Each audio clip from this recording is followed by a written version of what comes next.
Hi, You Can Heal family. It is talk and time. I trust that the good Lord was good to you today and that your day was filled with peace and hope and joy. So mine went really well. Church was good today.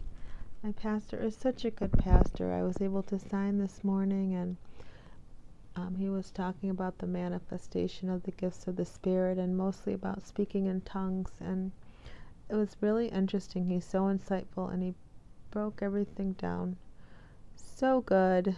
So I really appreciated that and had dinner with the family to celebrate birthdays. So it was so good seeing everybody. But right now it's time for you to settle in and get some good information. So if this is your first time, this is Tuck and Time, and I'm going through reading books that I used that were really helpful on my journey as I, was healing from the pain of my past, which mainly, was filled with just unhealthy relationships and abuse and things like that. So I found this book by T.D. Jakes called Destiny very good. So that's what we're reading now. And tonight we are starting chapter 8. So we're going to read half the chapter tonight. There's about 7 sections we're going to go through. So as I'm reading, I'll call each of those sections out and trust that you hear something and that you're able to, settle in as we read together. All right, so here we go. Chapter 8. Time flies even when you're not having fun. Now hold on, I just looked down. I think this microphone is clipped weird because it was like upside down. So hold on a second. Okay. Time flies even when you're not having fun. Take steps to protect your priceless commodity. The sooner you develop a mindset for destiny, the more days you will have to devote your gifts to the world. The more efficiently you use time to get to know yourself, the greater your opportunity to make the most of the days you are given on earth. Appreciate the value of time by focusing on what's in front of you, not by lamenting what's behind you. You've heard the expression hindsight is 20/20. At any stage of life, you can look back at who we were and see the gifts or the potential we overlooked in ourselves. We see missed opportunities that we can't go back and reclaim. We see youthful vigor that has waned over the years. Hindsight can fuel feelings of regret when we fail to capitalize on the value of time. Have you ever said, "I wish I knew then what I knew now"? That's a reflection made by a person who realizes the value of time and youth. Children and teens can hardly wait to grow up. Then finally, high school and college years pass and you're working your first job, you get your first apartment, then age 30 hits, and after that, time starts passing more quickly. The years just zoom by. You look back over your life and wonder where the years went. Time is our most valuable resource because it cannot be reproduced or replicated. Once it's gone, it's gone. You can get more money even if you file for bankruptcy. You can get another job after you lose one. You can get another car if yours is repossessed. You can get another spouse or another house. You cannot get more time if you lose it or waste it. You don't want to lament time wasted or lost because you were not in tune with your destiny.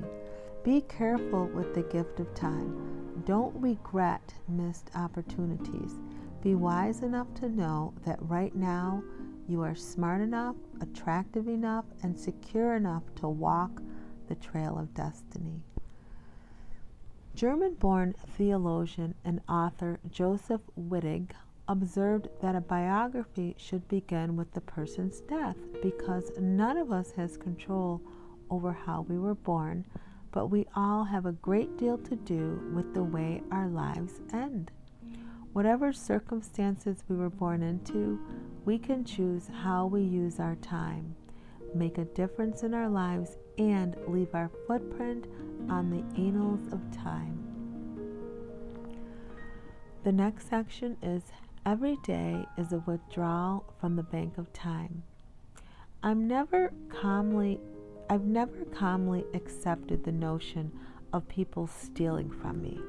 I may give it to you, but I never accept any excuse for being robbed. The older I get, I recognize that my most precious commodity that needs protection from thieves and robbers isn't the material goods one would normally protect. Clothes, cars, jewelry, homes, money, or investments are not my most valuable assets. Time is what I've learned to guard and hold precious. I can buy a new watch or a coat or a car if mine gets stolen, but I can't get back my time. It's irreplaceable. Therefore, it's priceless. The value of time accrues interest as it slips away. Our expanded use of technology is a prime example. A 60-year-old adult who is just now getting into the game of smartphones and computers has a huge learning curve to overcome. Conversely, a 60-year-old adult who has been using a computer for 20 years has a much less difficult time staying current with technological changes. I struggle to keep up with the new and improved world in which we live. Gadgets and gigabytes have taken a bite out of my confidence as I have to ask my grandchildren how to upload a picture to Instagram or download a document in a new file that I don't have an app for. Time and technology are racing so fast that if my parents were here today, they'd be hard-pressed to complete a transaction in the grocery store. Truthfully, I almost get embarrassed at the market trying to check out. Oh, Mr. Jakes, I tell ya. Oh my goodness. Now, I think we said this book was written in 2012, so hopefully he's caught up a little bit, but I definitely understand the struggle. There's still so many things I don't understand about technology either. 2015 was the first edition, so I can just relate to this so much. I know, I think Bren knows how to do more things on TikTok and the what is it, the YouTube shorts than I do. Okay, you guys, let's keep going. Imagine a bank credits your account each morning with $86,400. It carries over no balance from day to day. At midnight, the account resets to another $86,400 and deletes whatever part of the previous day's balance you failed to use. There's no guarantee you will ever be given another day with $86,400. What would you do? Draw out every cent, of course. Each of us has such a bank. Its name is time. Each morning you awaken with a credit of 86,400 seconds. Every night, what you have failed to use is lost. Oh my goodness. Oh, now that just hits me hard. Oh, goodness. You know, and I was looking at my 9-year-old. I can't believe sometimes I have a 9-year-old. And I'm just like, I really have to just pour everything I've got into her so she gets the best possible start. I think about my older kids after seeing them all tonight, and I had so much going on in my life raising them. Sometimes I wonder how they even made it to adulthood. Oh my gosh. So I look at Bren, the 9-year-old, and I'm just like, I have to remember that she's the priority. And, you know, she's not going to be little forever. And as she gets older, you know, I'll have more time to commit to my dreams and destiny. But I'm still working towards those things. But, you know, I've got to pour into her as much as possible. as much as possible so she realizes she has a destiny too. So those are just my thoughts as we're reading together at Tuck in Time. You get let in on all all my little secrets and all the things that go through my head. Oh my goodness. Okay, every night what you have failed to use is lost, and we're talking about the 86,400 seconds. Time carries over no balance from day to day. Time allows no overdraft, and you can't hold on to what you did not use the day before. If you fail to use the day's deposits, the loss is yours. There is no going back. Oh, I hope this microphone sounds okay. Hold on, you guys. I think the shirt I'm wearing is making it flop. Alright, time allows no overdraft, and you can't hold on to what you did not use the day before. If you fail to use the day's deposits, the loss is yours. There's no going back. There's no drawing against the tomorrow. Live in the present on today's deposits. Wow. That was really good. Let me get a drink.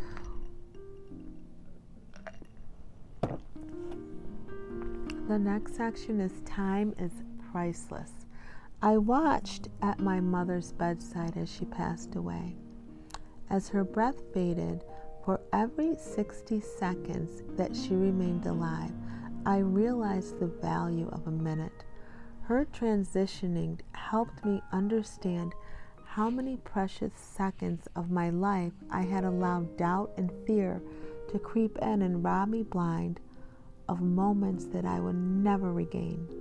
I can still hear the faint breaths escaping from her fragile lungs every time I find myself parked on the road to destiny by some triviality that doesn't warrant a rest stop or a decrease in the speed of my life. Thinking of my mother's death caused me to become much more protective of my time and how I spent it. My mom, who was a teacher, taught me a valuable lesson that I'm trying to pass on to you. I have walked the halls of Congress and seen representatives and senators still serving at age 80 and wondered why so many of us buy into the notion that our contributions to life end at 65. Just because you don't do what you used to do doesn't mean you can't contribute anything. Destiny won't allow us to spend our days aimless and listless, only realizing what we've lost after it's gone. To understand the value of 1 year, just ask a high school senior who failed a grade. To know the significance of 1 month, talk to a mother who gave birth to a premature baby. How valuable is an hour? Ask the businessman who had a delayed flight and missed an important business meeting. Every single minute is priceless. If you don't think so, just ask the man who had a heart attack at the emergency medical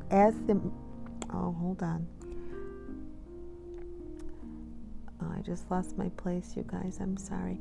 If you don't think so, just ask the man who had a heart attack and the emergency medical team arrived in the nick of time to save his life. You can't underestimate the value of even a second. Just ask the person who barely missed a head-on collision with an oncoming car. Even a millisecond can change your life, like it would for an Olympic hopeful who missed qualifying by 0.6 of a second. Oh, that's gotta be so heartbreaking. Maybe there's an athlete who ran track who listens to Tuck in Time out there somewhere in the world, and that's happened to them. I feel your pain there on that one. All right, now let's keep going. The next section is mind your own busyness. Your own busyness. Most of us feel there's never enough time, that there are too many things pulling at us. Why do we feel there isn't time to accomplish our destiny? The issue is not time or that you are busy, but whether the actions and activities that consume your time are leading to your destiny? Or are they the priorities of others who want you to further their agenda? Are you spending time doing what actually hinders your ability to get where you want to be? Oh, God, that question. I need to journal that question. Yeah, I don't know. I'm just thinking like, oh, I know what I need to be up at 4 o'clock to get projects done in the morning before Brent gets up at 6, or the day is just lost. That's how I feel in this moment. So I'm trying to get to bed on time. All right, let's keep going. It's easy to let someone else's interests control your life. Their agenda can consume your time. Don't spend your time on activities that have nothing to do with your destiny.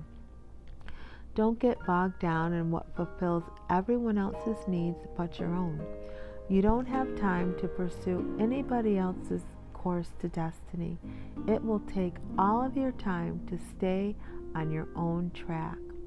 Yes, share your time, but don't invest more in others than in yourself. People who give of themselves can wrongly believe that destiny is for everyone but them. They encourage everyone but themselves. They push others but never focus on themselves. Living through others is not destiny. Oh, it sure isn't. It really isn't. And I would even go to say in this chapter, like, we might not be giving time to other people. That's taking away for us fulfilling our destiny. But just like, what are we doing,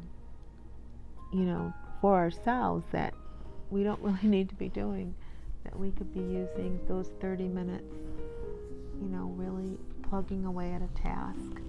I heard, I was in a millionaire mentorship at one time, and they taught us a skill, to break your day down in 25-minute intervals and, determine the task and work on it for 25 minutes, no matter how you feel about it, or if you think it's going to be a challenging task or whatever, but just work on it. And then after the 25 minutes, take a 5-minute break, and then start up again. And then you begin to build momentum, and before you know it, those 25-minute stretches become 35 or 40, and then you start getting some progress made. So that was really helpful to me, and I still try to use that technique. So I'll just pass that along to you. Maybe that's helpful for someone.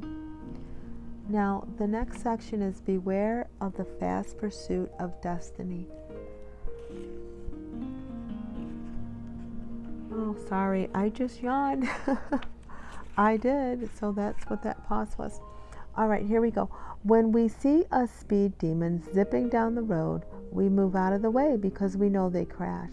Some are traveling their life's path with great speed. Everything has to happen quickly.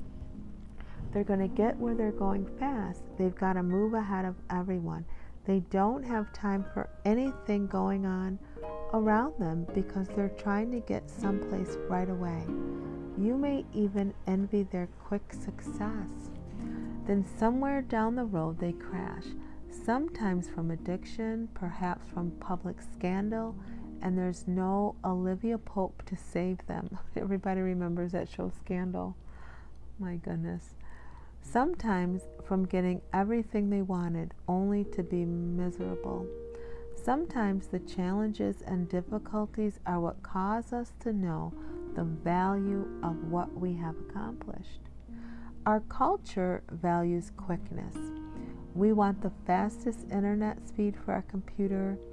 We have become accustomed to getting our meals quickly from fast food restaurants. We prize fast cars. Institutes specialize in distance learning, promoting how quickly you can get an education. Lenders advertise instant loans obtained by phone or online. Our obsession with all things fast makes us want to put our destiny on a stopwatch too. Destiny cannot and will not be rushed.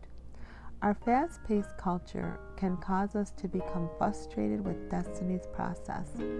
Jensen Franklin, my colleague in ministry, observed, "We are a microwave generation serving a crock-pot God."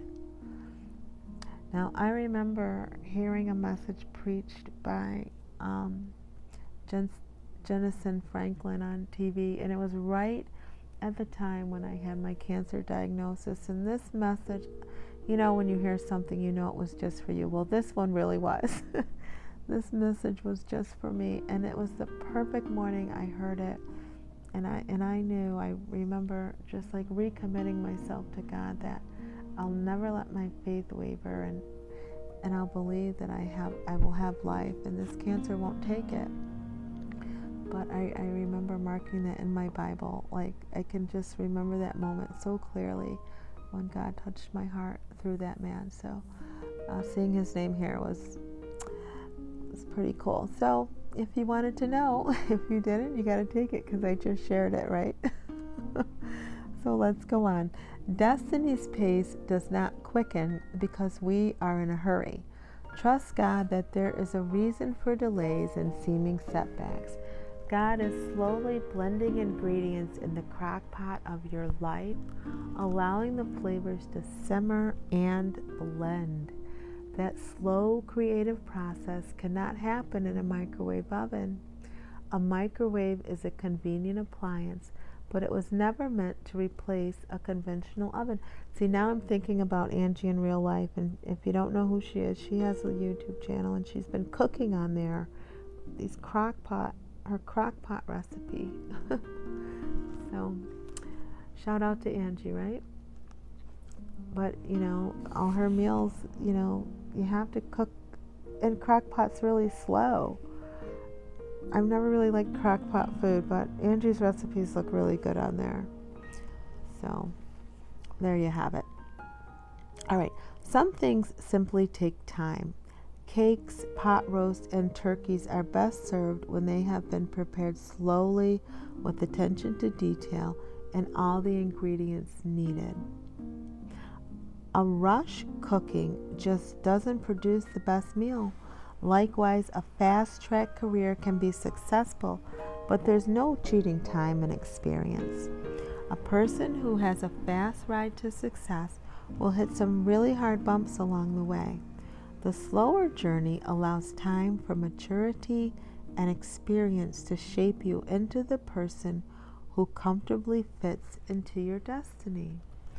Destiny's process is establishing your foundation, creating a stronger you who has the ability to endure everything your destiny demands. There is a plan for your life that it unfolds slowly rather than magically appearing in an instantaneous puff of smoke, can, however, be frustrating and discouraging. It does get a little frustrating, when things don't seem like they're happening, but the crock pot analogy, cook it slow so all those good ingredients can really sink in there. All right, we're going to read one more section, and it's called Savor Every Moment in Time. So let me get a drink of water. All right. If you took a cross-country road trip from the East Coast to the West Coast and could see only the highway that lay ahead, you would miss all the scenery, vast landscapes, changing climate conditions, and people along the way. You would not experience the southern charm of the friendly gas station attendant, beautiful rows of agriculture as you travel through the Midwest, bright lights of the desert oasis Las Vegas, or the national landmarks along the route. You would get to your destination, but you wouldn't know anything about getting there. You would be glad to arrive at your destination, but wouldn't the journey have been much richer had you experienced what you only passed to get there? Do not be so consumed with reaching your destiny that you ignore that destiny is a process. The journey to destiny is just as purposeful as what you accomplish when you get where you want to be. Mistakes, regrets, victories, and people you meet all are a part of your magnificent journey. When President Obama took his second oath of office, before leaving the platform and ascending the few steps to disappear into the canopied corridor of the U.S. Capitol, he turned and paused to take one last long look at the tens of thousands of Americans who had gathered at that cold January day to witness his second inaugural ceremony.